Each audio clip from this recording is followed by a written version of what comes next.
ఓసారి దేవుడు, భక్తి కలిగిన మనిషి ఇద్దరు అలా నడుచుకుంటా వెళ్తున్నారట.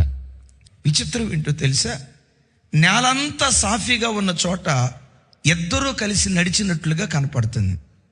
మొండ్ల తుప్పలు ఎదురైనప్పుడు, గాజు పెంకులు ఎదురైనప్పుడు, లోయలు ఎదురైనప్పుడు, నడవలేని స్థలాలు ఎదురైనప్పుడు ఒకే జత పాదముద్రలు నేల మీద కనపడుతున్నాయి.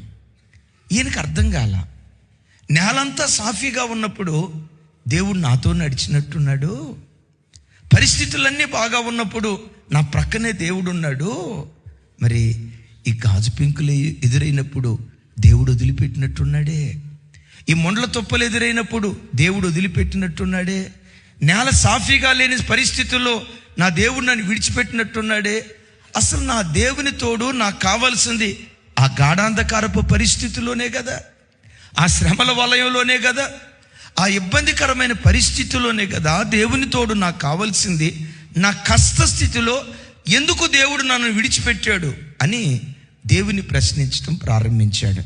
దేవా, నేలంతా సాఫీగా ఉన్నప్పుడు నా ప్రక్కన నడిచావు, మొండ్ల తుప్పలు ఎదురైనప్పుడు ఒక్క పాద ముద్రే ఉంది, ఎందుకు అక్కడ విడిచిపెట్టేవయ్యా? దేవుడు అంటాడట, నా కుమారుడా, నేలంతా సాఫీగా ఉన్నప్పుడు 2 జతల పాదముద్రలు, అవును నీతో ఉన్నా. మొండ్ల తుప్పలు ఎదురైనప్పుడు 1 జత పాదముద్రే నువ్వు చూసావు. ఆ పాదముద్ర ఎవరు అనుకుంటున్నావు? ఆ పాదముద్రలు నావి. మరి నేనేమైపోయాను ప్రభువా? ఆ మొండ్లలో నువ్వు నడవలేవని, గాజు పెంకుల్లో నువ్వు నడవలేవని, అవి ఎక్కడ నీ చర్మాన్ని చీల్చేస్తాయోనని నా చేతులతో ఎత్తి పట్టుకుని నిన్ను నడిపించడం ప్రారంభించు. నాకు గాయమైంది, నీకు గాయం కలగకుండా నా చేతి నీడలో నేను దాచిపెట్టాను. నా ప్రభు బిడ్డలారా, కొన్నిసార్లు దేవుడు నన్ను విడిచిపెట్టాడేమో, దేవుడు నన్ను మర్చిపోయాడేమో మనుషులుగా మనం అనుకుంటాం. నీకు తెలుసా, నీ కష్ట స్థితిలోనే మరి ప్రత్యేకంగా నీ వైపు తదేకంగా దేవుడు చూస్తాడు.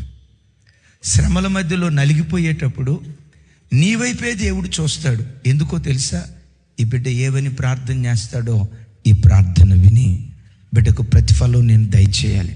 ఏవని నన్ను స్తుతిస్తాడో స్తుతికి తగినట్లుగా తన స్థితిగతులు మార్చాలి. ఏమని నా సన్నిధిలో విజ్ఞాపన చేస్తాడోనని శ్రమల మధ్యలో నువ్వు కొట్టమిట్టేటప్పుడు, బాధల వలయంలో చిక్కుకొని వేదనతో నువ్వు అల్లాడిపోయేటప్పుడు ప్రజలంతా నిన్ను చులకన చూపు చూస్తారేమో, కానీ నా దేవుడు నీ వైపే తదేకంగా చూస్తూ ఉంటాడు.